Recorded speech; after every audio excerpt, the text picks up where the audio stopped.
कि यूपी में ओवैसी साहब किसका खेल बिगाड़ेंगे। क्या ओवैसी मुस्लिम के वोट काटकर बीजेपी के विरोधियों की ही मुश्किलें बढ़ाएंगे? क्या ओवैसी साहब बीजेपी की बी टीम है, जैसा कि उन पर लगातार आरोप लगता रहा है? आखिर ओवैसी से किसी बड़ी पार्टी ने हाथ यूपी में क्यों नहीं मिलाया? ओवैसी साहब ने सबसे पहले अपना कैंपेन शुरू किया था यूपी में। ओवैसी साहब ने घोटाले में जेल जा चुके बाबू सिंह कुशवाहा को अपने साथ क्यों लिया है? क्या है इसके पीछे की सोच इस गठबंधन की? और महाराष्ट्र के अनुसूचित जाति के नेता वामन मेश्राम से यूपी में असदुद्दीन ओवैसी को क्या फायदा होगा, उनको क्यों साथ लेकर आए हैं? इन्हीं तमाम सवालों के जवाब जानेंगे।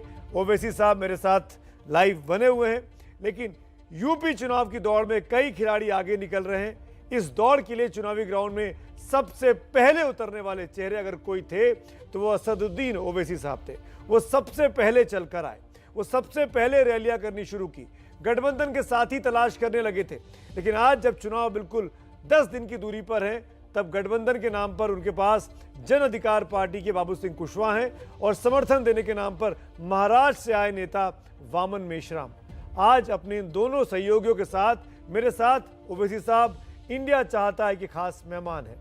तो सीधा सवाल ओवैसी साहब मेरा पहला आपसे, जो मैं आपसे जानना चाहूँगा, बहुत बहुत स्वागत है पहली बात तो आपका, इस नए साल में आपसे पहली बार बात हो रही है।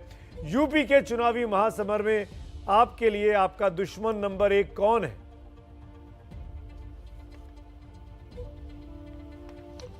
देखिए, सियासत में, पॉलिटिक्स में पॉलिटिकल अपोनेंट्स हो सकते हैं और होना भी चाहिए। दुश्मन एक पर्सनल, बड़ा पर्सनलाइज जुमला है, लफ्ज़ है जो मैं इस्तेमाल नहीं करना चाहूँगा।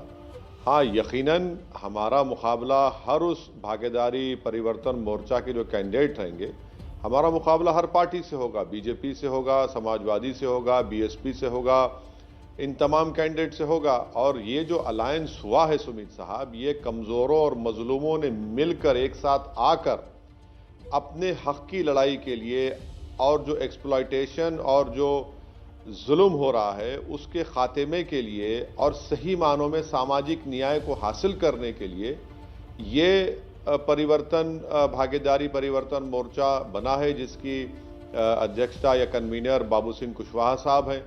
और मुझे यकीन है कि उत्तर प्रदेश की जनता के सामने एक विकल्प के तौर पर ये सामने आएगा। आपने अपने इंट्रोडक्टरी रिमार्क्स में मेरे बारे में कहा कि किसका वोट खराब करेंगे, किसका क्या करेंगे। सुमित साहब, आपको जानकर हैरत होगी, शायद आपको पता भी होगा कि आजमगढ़ में फूलपुर एक विधानसभा है जहां पर बाप और बेटे बीजेपी और सपा के कैंडिडेट हैं। ये क्या है बताइए मेरे को आप। फिर स्वामी प्रसाद मौर्य हैं, बेटी बीजेपी के सांसद हैं, वो समाजवादी से इलेक्शन लड़ रहे हैं। हाँ, बदायूं से धर्मेंद्र यादव हैं, उनकी बहन बीजेपी के सपोर्ट से अध्यक्ष बन जाती हैं, चेयरमैन बन जाती हैं। तो ये असल चेहरा है। और फिर आप ये भी भूल रहे हैं कि हसनपुर से बीजेपी समाजवादी पार्टी ने एक आरएसएस के मेंबर को अपना प्रत्याशी बनाया है। हम ये भी भूल जा रहे हैं कि प्रतापगढ़ से जो डीवाईएसपी का मर्डर हुआ था, जो मौजूदा आप कैंडिडेट है, उनका उससे क्या ताल्लुक है।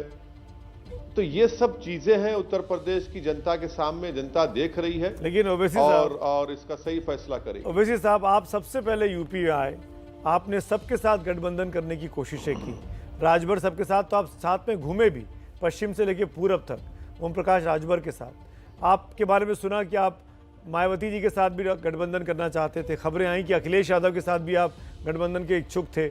मैं ये जानना चाहता हूं कि ऐसा क्यों हो गया कि कोई भी यूपी की पुरानी पार्टी आपके साथ गठबंधन नहीं कर सकी? कहां चूक हुई? देखिए, जमाना नया है, नए जमाने के साथ चलना है। पुराना ही होता है ना, पुरानों से क्यों करेंगे।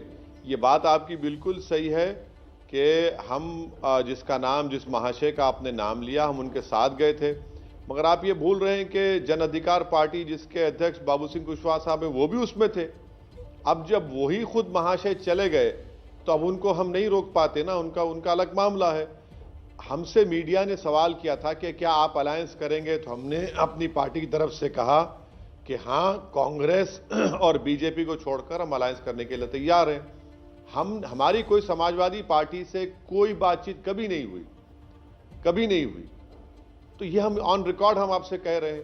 अब रहा सवाल कि अगर आप कमजोर समझ रहे हैं बाबू सिंह कुशवाहा साहब को, अगर आप कमजोर समझ रहे हैं वो 4 और पार्टियां जो इसमें शामिल हैं, तो ये बड़ा गलत होगा। इनका एक पार्टियों का एक अपना एक मुकाम है, इनकी एक ताकत है, और मुझे यकीन है कि वो अनकरीब में दिख कर आएगा। आप मुझे एक बात का और जवाब दीजिए, उसके बाद मैं आपके साथ जो साथी बैठे हैं उनके पास भी चलूंगा। ऐसा क्या हो गया ओवैसी साहब, और ये बहुत ही स्ट्रेट सवाल है मेरा आपसे, आप सिर्फ ऐसे कैंडिडेट खड़े कर रहे हैं जो एक खास धर्म से आते हैं, उनकी बहुतायत है आपकी पार्टी में, क्या आपको दूसरे मजहब के लोगों पर भरोसा नहीं है? वो कैंडिडेट क्यों नहीं दिखाई देते हैं आपकी घोषित की गई तमाम सूचियों में? नहीं, आपको गलत फहमी है। आपको आपकी बैकरूम टीम ने फिर से धोखा दे दिया। जितने हमने कैंडिडेट्स अनाउंस किए उसमें तो 5 नॉन मुस्लिम हैं MIM की तरफ से, और भागीदारी परिवर्तन मोर्चा के हिस्से हम हैं। वो हमारे कैंडिडेट नहीं भी रहेंगे तो चाहे बाबू सिंह कुशवाहा साहब के हो, वामन मिश्राम के हो, या हमारे कश्यप भाई के हो, सब हमारे कैंडिडेट हैं। हम सब मिलकर लड़ रहे हैं। तो आपको गलत कहा गया है। नहीं, मैं ऐसे क्या तो हसीनापुर से, क्या साहिबाबाद से? असद साहब तो नहीं असद साहब, पहले आपने 9 की सूची निकाली, मैं आपको जवाब दे रहा हूं ना। 9 के 9 मुसलमान जी, थे। फिर आपने 8 की सूची निकाली, उसमें 1 हिंदू था, बाकी सब मुसलमान थे। फिर तीसरी सूची में 7 में से 2 हिंदू थे, 5 मुसलमान थे। चौथे में 3 में से 2 मुसलमान थे। 5वीं में 6 में से 1 हिंदू और 1 अनुसूचित जाति था। छठी लिस्ट में 8 के 8 मुसलमान थे। तो कुल मिला के आपने 5 ही ऐसे हैं जो मुसलमान नहीं हैं। तो अभी और लिस्ट आएगी सुमित साहब, मगर सवाल ये पैदा होता है कि क्या बीजेपी किसी और को देगी? सवाल ये पैदा होता है कि समाजवादी कूदेगी तो ओवैसी साहब भी कुएं में कूदेंगे। सुनिए, उनके फॉलोअर क्यों बन रहे हैं? वो कुएं में गिर चुके हैं और उसी में रहने वाले। आप जब हमारी पार्टी की मिसाल दे रहे हैं तो मैं आपको जवाब दे रहा हूं ना। आप बताइए कि मुजफ्फरनगर जिले में समाजवादी RLD एक भी मुस्लिम को टिकट नहीं देती है। आप ये बताइए कि जब देवबंद से हम देते हैं तो समाजवादी अपने टिकट को, अपने अनाउंस शुदा कैंडिडेट को काट कर किसी और को देने की कोशिश करती है।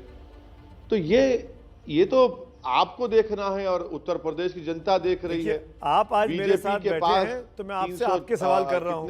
जब बीजेपी के शख्स बैठते हैं तो उनसे उनके सवाल करता हूं। नहीं, मैं आपको जवाब दे रहा हूं। लेकिन आप अपने दाग को छोटा ये कह रहे हैं कि उसकी कमीज पे दाग ज्यादा है। ये क्या बात हुई? आप अपने बारे में बताइए ना। आप क्यों, सिर्फ आपको क्यों भरोसा नहीं है और मजहब के लोगों पर? बिल्कुल, आपकी बात से मैं बिल्कुल एग्री नहीं करता हूं। हम सबको टिकट दे रहे हैं, हर समाज के लोगों को टिकट दे रहे हैं, और इसीलिए भागीदारी परिवर्तन मोर्चा वजूद में आया है, बना है, ताकि हर कमजोर तबके को, बिरादरी को उसका हक मिले। ये हिस्सेदारी की लड़ाई है, सामाजिक न्याय की लड़ाई है। आपका, अगर आप ऐसा सोच रहे हैं तो बिल्कुल गलत है। इसको निकाल दीजिए अपने जहन से। भरोसा, एतमाद और सब पर है, इसीलिए तो हम ये सब इस मोर्चे को बनाए हैं, उसका हिस्सा बने हैं।